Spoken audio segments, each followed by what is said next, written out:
பேராசிரியர் ஞானசம்பந்தன் ஐயாவிடம் பேசலாம். ஐயா வணக்கம். பல்லாயிரக்கணக்கானோருக்கு உங்களுடைய அறிவு கனலை தொடர்ந்து ஊட்டிக்கொண்டே இருக்கிறீர்கள். எங்களுக்கும் உங்களுடைய அந்த அறிவு கனலினுடைய ஒரு சிறு துளியை அளித்தால் போதும் இந்த நிகழ்ச்சியின் மூலமாக. இப்போ திருவண்ணாமலையில் தீபம் ஏற்றுகின்ற பழக்கம் தொடர்ந்து இருந்து கொண்டே வருகிறது. இப்போ வரலாறு மற்றும் புராணங்களை எல்லாம் பார்க்கும் பொழுது கொய்சால கல்வெட்டின் மூலமாக பஞ்ச பர்வ தீப உற்சவம் என்று குறிப்பிடப்பட்டிருப்பதையும் பார்க்க முடிகிறது. இப்போ வரலாறு என்ன சொல்கிறது? எப்போதிருந்து இந்த பழக்கம் வந்திருப்பதாக சொல்லப்படுகிறது? நன்றி பூங்குழலி. உலகெங்கும் இருக்கின்ற தமிழ் பெருமக்கள் கண்டு மகிழுமாறு புதிய தலைமுறை தன்னுடைய அற்புதமான தொழில்நுட்ப இயக்கத்தால் இந்த நிகழ்வை கொண்டு சேர்த்து கொண்டிருக்கிற இந்த திருவிழாவில் என்னையும் ஒருவனாக மதுரையிலிருந்து அழைத்து பேசுவதற்கான நல்ல வாய்ப்பை தந்த புதிய தலைமுறை நிர்வாகத்தை சேர்ந்த பெருமக்களுக்கும் அரங்கத்திலிருந்து எங்களையெல்லாம் ஒருங்கிணைக்கின்ற பூங்குழலி அவர்களுக்கும் களத்திலிருந்து செய்திகளை தருகின்ற தொழில்நுட்ப கலைஞர்களுக்கும் அங்கே அரங்கத்திலே என்னோடு தொடர்ந்து பேசிக்கொண்டிருக்கின்ற வணக்கத்திற்குரிய நண்பர் மணிகண்டன் அவர்கள், வணக்கத்திற்குரிய சுமதிஸ்ரீ அவர்களுக்கும் என்னுடைய அன்பு பாராட்டை நான் மகிழ்ச்சியோடு தெரிவித்துக் கொள்கிறேன். நீங்கள் அருமையான ஒரு கேள்வி கேட்டீர்கள். இந்த மலையினுடைய பெருமை, நெருப்பினுடைய பெருமை என்று சொல்கிற போது கனல் என்கிற வார்த்தையை சொன்னீர்கள். அறிவு கனல் என்று. ஆம், உண்மைதான். எம்பெருமான் நெருப்பு போல நிற்கின்றான்.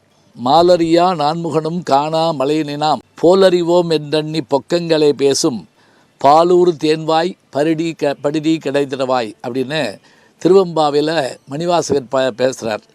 ஒரு ஆச்சரியம் தெரியுமா அவங்களுக்கு? திருவெம்பாவை பாடப்பெற்றதே திருவண்ணாமலையில்தான். மாணிக்க வாசகர் திருவண்ணாமலைக்கு வந்தபோது மதுரையிலிருந்து அவர் மந்திரி பதவியை திறந்துவிட்டு அங்கே திருவண்ணாமலைக்கு வந்தபோது பெண்கள் அதிகாலை நேரத்திலே பாடிக்கொண்டு செல்கிற பாடல்களை பார்த்தவுடனே தானும் தன்னை பெண்ணாக பாவித்து கொண்டு நாயகி பாவத்தில் பாடியது தான் இந்த திருவெம்பாவை. நீங்கள் கேட்டது போல இந்த மலை நெருப்பாக நிற்க காரணம் என்ன என்றால், பஞ்சபூத தலங்களில், ஐம்பூத தலம் என்று சொன்ன மாதிரி பஞ்சபூத தலங்களில் நெருப்பு தலமாக இருப்பது இந்த மலைதான். இந்த நெருப்பாக இருப்பதற்கு காரணம் என்ன என்றால், சகோதரியார் சொன்னது போல பிரம்மனும் விஷ்ணுவும் யார் பெரியவர் என்று அவர்களுக்குள் போட்டி வைத்த போது மிக எளிமையாக அதை தீர்த்து வைத்தார் சிவபெருமான்.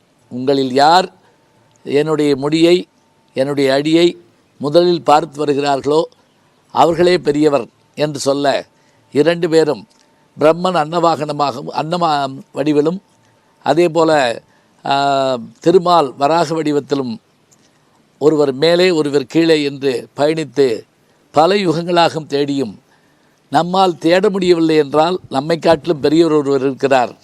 அவர்தான் எல்லா உலகத்தையும் ஆளுகின்ற எம்பெருமான். அவர் யார் என்று கேட்டால், தோடுடைய செவியன் விடை ஏறி ஓர் தூவன்மதி சூடி காடுடைய சுடலை பொடிபூசியன் உள்ளம் கவர்கள்வன் ஏடுடைய மலரால் மணி நாட்படிந்து ஏத்தல் செய்த பீடுடைய பிரம்மாவிய பெம்மானுவனே என்று திருஞான சம்பந்த பெருமான் சொன்ன அந்த வடிவம்தான் சிவபெருமான் என்பதை கண்டுகொள்கிறார்கள். அப்படி அவர்கள் உணருமாறு நெருப்பு போல நின்றதால் இந்த மலை இன்றைக்கும் நெருப்பின் தன்மையோடு வணங்கப்படுகின்றது. தொல்பழங்காலத்தில் இதற்கு அண்ணா நாடு என்ற பெயர் இருந்ததாக கல்வெட்டுக்களிலே நாம் அறிகின்றோம். அதே போல சங்ககாலம் தொடங்கி எல்லா இலக்கியங்களிலும் இதனுடைய பெருமைகள் எல்லாம் சொல்லப்படுகின்றன. அப்படி சொல்லப்படுகிற போது கார்த்திகை மாதத்தினுடைய பெருமை என்ன என்றால், 12 மாதங்கள் தமிழில் இருக்கின்றன. அவற்றை 6 பருவங்களாக பிரித்தார்கள் நம்முடைய முன்னோர்கள். சித்திரை வைகாசி இளவேனில், ஆணி ஆடி முதுவேனில், ஆவணி புரட்டாசி கார்காலம், ஐப்பசி கார்த்திகை கூதிர்காலம், அதே போல் நம்முடைய கார்த்திகை மார்கழி முன்பணிக்காலம், மாசி பங்குனி பின்மணிக்காலம் என்று சொல்லி அந்த பனிக்காலமாக சொல்லி கொண்டிருந்தார்கள். அப்படி சொல்லுகிற போது இது கூதிர்காலம், அதுவும் மழை ஓய்கிற காலம். இந்த மழை ஓய்கிற காலத்தில் விளக்கிட மழை கிடக்கிட அப்படின்னு ஒரு பழமொழி உண்டு. நாம் விளக்கு பொருத்தி வச்சோம்னா கொஞ்சம் மழை ஓஞ்சிருமா. ஏன்னா புரட்டாசியில் தொடங்கிய மழையானது இப்போது கார்த்திகைக்கு வருகிற போது சற்று ஓய்ந்து காணப்படும். ஆனால் இந்த ஆண்டெல்லாம் மழையே நடுங்குகிற அளவிற்கு குளிர் என்ற ஒரு வார்த்தையை நெடுநல்வாடையிலே நக்கீரர் சொல்லுவார், குன்று குதிர்ப்பன்ன கூதிர்ப்பானால் அப்படிம்பார். இந்த குன்றே நடுங்குகின்ற அளவிற்கு மழை பெய்திருப்பதையும் நாம் பார்க்கிறோம். அப்படி மழை பெய்தாலும் கூட இந்த அண்ணாமலை அசையாது நின்று நம்ம எல்லாம் காத்து கொண்டிருக்கிறது. லட்சக்கணக்கான மக்கள் இங்கு வந்து கிரிவலம் வந்து கொண்டிருக்கிறார்கள். எனக்கு ஒரு வாய்ப்பு, ஒரு முறை இப்போது புதிய தலைமுறையினுடைய அந்த தொகுப்பாளர்கள் அங்கிருந்து நேரலை செய்வதைப் போல நான் நேரலை செய்கிற வாய்ப்பு கிடைத்த போது நான் பார்த்தேன். அந்த பெரும் மரத்தொட்டியை கொண்டு வந்து அங்கே வைத்து அதிலே 100 குடம் நெய்கள் அதை தலையிலே ஏந்தி வந்து அதிலே அந்த துணியை வைத்து அதை திரியாக மாற்றி அவர்கள் விளக்காக செய்கிற போது அந்த காட்சியை நேரிலே பார்த்து கொண்டிருந்தேன். இதில் எனக்கு ஒரு மகிழ்ச்சி என்ன என்று கேட்டால், தமிழ்நாட்டில் விழாக்காலமெல்லாம் நிலாக்காலமெல்லாம் விழாக்காலம்தான். தமிழ்நாட்டில் நிலாக்காலமெல்லாம் விழாக்காலம்தான். எப்படி என்றால், சித்திரை என்றால் சித்ரா பௌர்ணமி, அதே போல் வைகாசி என்றால் விசாகம் என்று வரிசையாக தொகுத்து பார்த்தால் இந்த கார்த்திகை மாதத்தினுடைய பௌர்ணமி, ஐப்பசி அன்னாபிஷேகம், கார்த்திகை தீபத் திருநாள், அதே போல் மார்கழி அன்றைக்கு நாம் அதே போல் ஒரு நன்னாளை பார்ப்போம், திருவாதிரை திருநாளை. தை மாதத்திலே சொல்லுகிற போது தைப்பூசத்தை சொல்லுவோம், பங்குனி உத்திரம் என்று சொல்லுவோம். இங்கே கார்த்திகை திருநாள். இந்த கார்த்திகை திருநாளில் ஒரு சிறப்பு என்ன என்றால், இது முருகனுக்கும் உரியது தான். 6 நட்சத்திரங்கள் ஒன்றாக இணைந்து ஆகாயத்திலே காணப்படுகின்ற அந்த காட்சியை நமக்கு தெரிகின்ற நாள் இந்த மாதத்தில்தான். மார்கழி மாதத்தில் வெள்ளி எழுந்து வியாழம் உறங்கிற்று என்று ஆண்டாள் சொல்லுவாள். வியாழ கிரகம் கண்ணுக்கு தெரியும் என்று முதலில் சொன்ன ஒரு பெண்மணி, அறிவியலோடு சொன்ன பெண்மணி யார் என்றால் ஆண்டாள். அதுபோல 6 நட்சத்திரங்கள், கார்த்திகை நட்சத்திரங்கள் ஒன்றாக ஆகாயத்திலே தோன்றுகிற நாள் இந்த நாள் தான். இந்த நாளில் பௌர்ணமி நிலவும் சேர்ந்து வருகிற நாள் இது. நீங்கள் இந்த வளர்பிறையிலே ஒரு ஆச்சரியத்தை பார்க்கலாம். வளர்பிறையினுடைய 3ஆம் நாள் அதன் அருகிலே ரோகிணி நட்சத்திரம் இருப்பதை பார்க்கலாம். இதையும் நெடுநல்வாடை சொல்கிறது. நிலவை நட்சத்திரம் பிரியாமல் இருப்பதைப் போல நீ என்னை பிரியாமல் இருக்க வேண்டாமா என்று அந்த அரசனிடத்திலே கேட்கிறாளாம். அதுபோல இந்த நட்சத்திரங்களும் ஆகாயத்திலே வெண்ணிலவும் விளக்கும் தோன்றி நம்மையெல்லாம் மகிழ்விக்கிறது. ஒரு காலத்தில் மின்சாரம் இல்லாத காலத்தில் எந்த செயல்பாடுகளை மாலையில் செய்வதாக இருந்தாலும் அப்போது விளக்கு வேண்டும். அந்த விளக்கு என்பது எப்படி தோன்றும் என்று சொன்னால், அது இருளை போக்கும். அறிவு என்ற விளக்கு அறியாமையை போக்கும். விவேகானந்தர் சொல்வார், சொர்க்கம் நரகம் என்பது தனியாக இருக்கிறதா என்றால் இல்லை. அறியாமை என்பது நரகம், அறிவு என்பது சொர்க்கம். அறியாமையிலிருந்து அறிவுக்கு வருவோமே ஆனால் நாம் அதை கண்டுகொள்ளலாம் என்று. இறைவனை அடைய வேண்டும் என்று சொன்னால் பக்தியோடு சென்று நாம் இறைவனை வணங்க வேண்டும். அப்படி வணங்குவதற்கான வாய்ப்பு கிடைக்கிறது. 5 பகுதிகளாக நிலங்களை பிரித்தார்கள். குறிஞ்சி, முல்லை, மருதம், நெய்தல், பாலை என்று. குறிஞ்சி என்பது மலை சார்ந்த இடம், முல்லை என்பது காது சார்ந்த இடம், மருதம் என்பது வயல் சார்ந்த இடம்.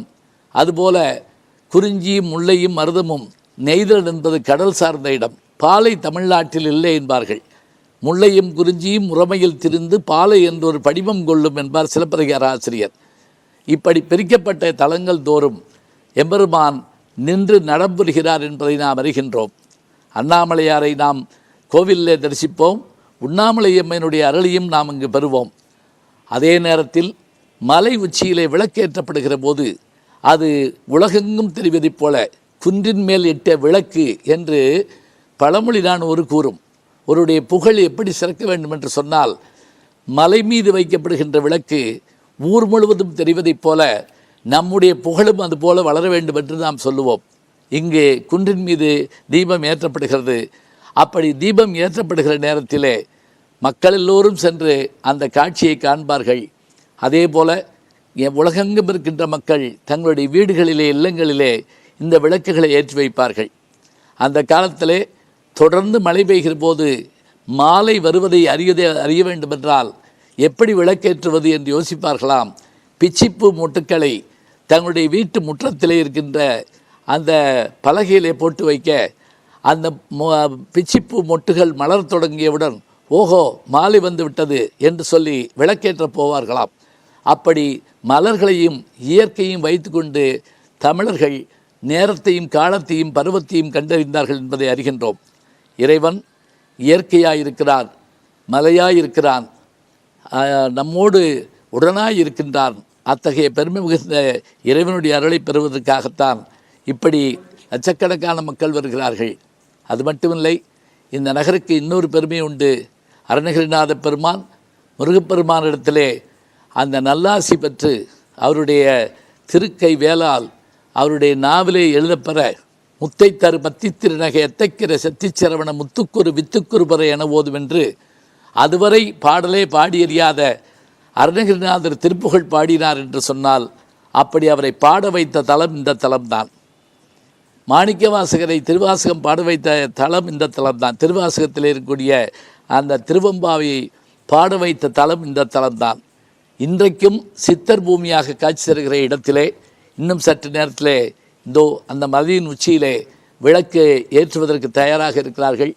அப்படி விளக்கேற்றுகிற போது அதை புதிய தலைமுறை தொலைக்காட்சியின் வழியாக பார்த்து கொண்டிருக்கின்ற மக்கள் அனைவரும் வீட்டிலிருந்து விளக்கேற்ற தயாராக இருக்கிறார்கள். நாமும் அந்த காட்சியை காண்போம். தொடர்ந்து நல்ல செய்திகளை சிந்திப்போம். தமிழர்களினுடைய ஆதி வழிபாடுகளில் ஒன்று சிவ வழிபாடு. அந்த சிவ வழிபாட்டினுடைய ஜோதி ரூபமான ஒரு தரிசனத்தை காண்பதற்காக தற்பொழுது பக்தர்கள் கூடியிருக்கிறார்கள்.